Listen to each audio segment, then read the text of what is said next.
E aí, tudo bem? Bem-vindo ao Diário de Narrador, o meu canal aqui no YouTube. Se você não conhece ainda, aproveita para navegar depois desse vídeo. Vou deixar uns guias aqui para você, uns cards, né, para você poder passear com outros bons vídeos do nosso canal para você conhecer. Inscreva-se, curta esse vídeo, ative o sininho de notificação aqui para você receber as nossas novidades.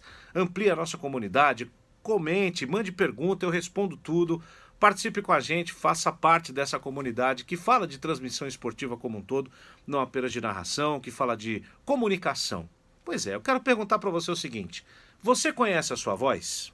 Você vai me dizer assim, Marcelo, é claro, porque eu ouço o que eu falo todo dia, então eu conheço a minha voz. Mas não é isso, não é disso que eu estou falando. O que eu quero perguntar para você é o seguinte: a sua voz falando no ar, a sua voz, quando você está aí treinando locução, treinando uma palestra, treinando uma argumentação que você tem que vender algo para alguém, ou com você treinando aí para fazer uma reportagem, para apresentar um programa na faculdade, enfim, não importa. A voz que você usa lá é a mesma voz que você usa aqui batendo papo, como eu estou fazendo com vocês? Por que eu estou perguntando isso? Porque principalmente quando a gente começa, a gente tem a tendência de imitar a nossa referência, né? Essa imitação, com o tempo, ela vai tirando de você algo que é genuíno, o seu jeito de ser. Eu aprendi uma coisa com a fonoaudióloga Juliana Portas, que me acompanha, né, ao longo de boa parte da minha carreira. O ano passado a gente fez um trabalho muito legal de comunicação e de um tratamento mesmo que eu fiz antes da Copa do Mundo de 2018, para aprender a conhecer um pouquinho melhor o meu corpo quando eu estou trabalhando, quando eu estou usando a minha voz. Eu não tinha noção de que algumas coisas que eu fazia diminuía a capacidade respiratória que eu tinha, que, por exemplo, alguns momentos do jogo eu utilizava um tom de voz que já estava começando a me machucar, né? E eu fazia isso sem pensar, automaticamente. Por quê? Juliana que me disse isso. O nosso corpo adquire uma memória. E são, no meu caso, 15 anos trabalhando e outros 15 para trás treinando, brincando, sonhando, né? Tentando gravar coisas, fazer coisas, falar, enfim.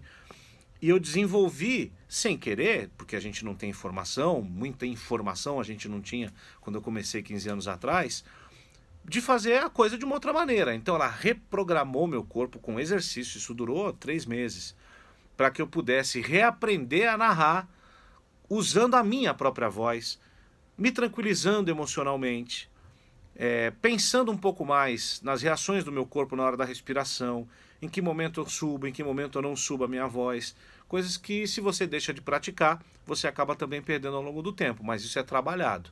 O que eu quero falar com vocês aqui nesse vídeo curto é o seguinte: a comunicação, ela é muito mais importante do que a narração. Veja bem, um narrador correto, que ele descreve o jogo corretamente, mas que não se preocupa muito nessa interação com o cara que está do outro lado, e que, entre aspas, faz meio que para ele, ou apenas para não errar, o que é o direito de cada um trabalha de um jeito. Estou aqui analisando a comunicação. Ele vai fazer o trabalho dele corretamente, bem feito. Mas se ele não tiver a empatia com o outro lado também não vai se ligar a ele da mesma maneira. Onde eu quero chegar? Quando você usa a sua voz no ar, a sua voz que eu digo, a voz que a gente está batendo papo aqui. Se o Galvão Bueno passar perto de você numa padaria e dizer assim, boa noite, você vai saber que é ele. A voz é a mesma que ele usa no ar, né? O Silvio Santos, a voz que ele usa para ir ao mercado na Flórida, ele só vai falar inglês, mas é a mesma voz que ele usa apresentando. Fausto Silva, a mesma coisa. Ana Maria Braga, a mesma coisa. Os grandes comunicadores do Brasil, eles falam no ao vivo como eles conversam com você no dia a dia. Eles usam a mesma inflexão de voz, eles usam o mesmo tom de voz.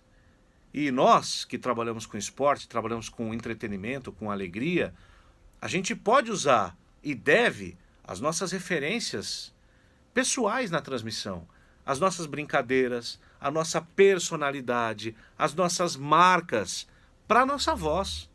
A gente não precisa ter o mesmo gráfico de voz, se a gente fosse imaginar um gráfico de voz que faz, por exemplo, o Oscar Ulisses ou o José Silvério. Eles criaram a deles com a personalidade deles. Silvério fala fora do ar, como fala no ar. O Oscar também é a mesma coisa. Os grandes narradores do rádio brasileiro, do rádio de São Paulo, eles conversam como eles narram. Então presta atenção quando você estiver fazendo o seu exercício aí, se você não está mais reproduzindo o modelo de alguém do que fazendo o seu próprio. E procure construir o seu próprio, com as suas referências. Pensa um pouco mais na hora de narrar. Quando você vai narrar um lance de perigo, pensa como é que você conta uma notícia que traz um alerta para o seu interlocutor. Como é que você fala com ele quando algo alegre acontece? Que voz você usa? Pense um pouquinho nisso, tente utilizar um pouquinho isso no seu dia a dia, que a sua locução vai melhorar, que a sua comunicação vai melhorar e você vai fazer aquilo que a comunicação se propõe. Criar conexões, não importa se você estiver narrando um jogo, se você estiver apresentando um programa, fazendo uma reportagem, gravando um boletim, não importa.